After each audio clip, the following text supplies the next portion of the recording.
Hello বন্ধুরা, সবাই কেমন আছো? আশা করি সবাই খুব ভালো আছো। আমিও খুব ভালো আছি। এই যে দেখো, পুকুর থেকে মাছ ধরা হচ্ছে। কী মাছ বলো তো? দেখো, তোমাদেরকে দেখাচ্ছি। এগুলো কী মাছ? এগুলো হচ্ছে মৌরলা মাছ। মৌরলা মাছ ধরা হয়েছে, রান্না হবে। আর এগুলো হচ্ছে পুকুরের জ্যান্ত কই মাছ। কই মাছগুলো কেটে আমি নুন হলুদ মাখিয়ে দিচ্ছি ভালো মতো করে, ঠিক আছে? এগুলো কি রান্না হবে বলো তো? কই মাছগুলো কত বড় বড় সাইজে, দেখেছো বন্ধুরা? কত বড় সাইজের। সব মাছ বরাবর একটু একটু করে কেটে দিয়েছি, যাতে নুনগুলো ভালো হয়ে যায়, নুনগুলো ঢুকে যায় ভালো করে। নুন হলুদ মাখিয়ে দিলাম। এই যে দেখো, সব মাছ বরাবর করে কেটে দিয়েছি।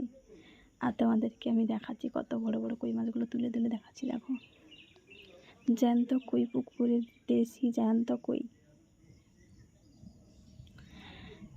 আর মৌরলা মাছগুলো আমি নুন হলুদ মাখিয়ে নেব, ঠিক আছে? আমার মাখানো রেডি। চলো রান্নাঘরে। দেখো, রান্না হয়ে গেল। ঢেঁড়স মৌরলা মাছ দিয়ে তরকারি হয়েছে, আর হচ্ছে যে কই মাছের তেল ঝাল হয়েছে। কই মাছগুলো সাইজ দেখেছো কত বড় বড়। আর হচ্ছে মৌরলা মাছ দিয়ে টক রান্না হয়েছে। আর আছে সাদা ভাত। সবাই ভালো থেকো, সুস্থ থেকো, বাই বাই, টাটা।